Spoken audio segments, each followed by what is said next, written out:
Chapter 4 Waiting for the Rain by Kamakshi Subramanian from Grade 8 NCERT English Purvi is about Velu's journey to wisdom, hope and patience. Velu was a hard-working farmer who lived in a small, quiet village. He owned a beautiful piece of land that he loved very much. For 6 long years, Velu woke up before the sun every single day. He would take his bullocks to the field, plough the soil, and sow his seeds. Nature always rewarded his hard work. Every year, his fields were bright green, and he grew enough grain to feed his family and sell at the village market. In the 7th year, the rain did not come. June passed, then July, and then August, but not a single drop fell.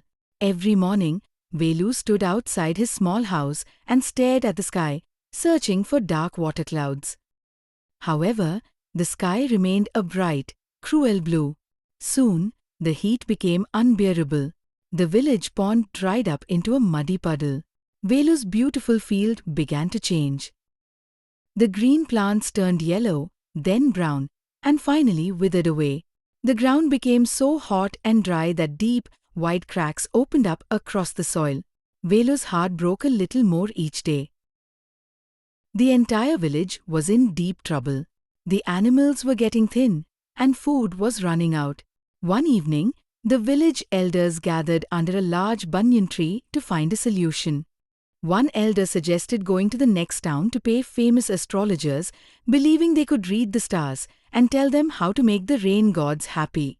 Velu did not agree with this. He believed that rain comes from nature, not from magic or luck. Instead, Velu took his small savings and travelled by bus to the big, noisy city. He visited government offices and farming experts, asking for advice on how to save his dry land. But the city people were too busy. They gave him complicated papers to read but no real answers. Velu returned to his village feeling completely hopeless and alone. On his long walk back from the bus stop, the midday sun beat down mercilessly. Velu's throat was dry, and his legs felt heavy. He saw a massive, old tree by the side of the road and decided to sit in its cool shade. An old woman with silver hair and a deeply wrinkled face was already sitting there, resting against the trunk. She looked at Velu's dusty feet and sad face and told him that he looked like he was carrying a very heavy burden. Velu sighed and poured his heart out to her. He told her about his 6 years of beautiful crops, the terrible drought, his cracked land, and his failed trip to the city. He cried that his land was dying and he did not know how to save it.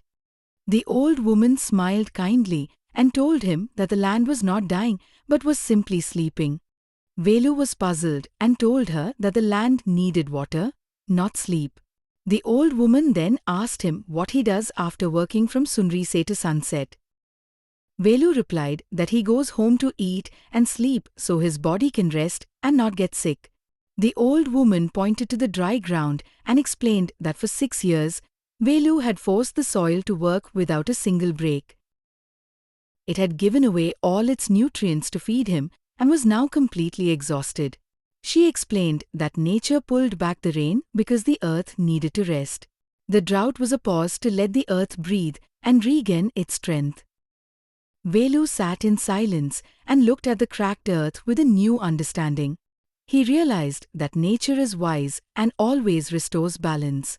A deep sense of peace washed over him. He stood up, thanked the wise old woman, and began walking home. As he neared his village, the harsh heat suddenly vanished.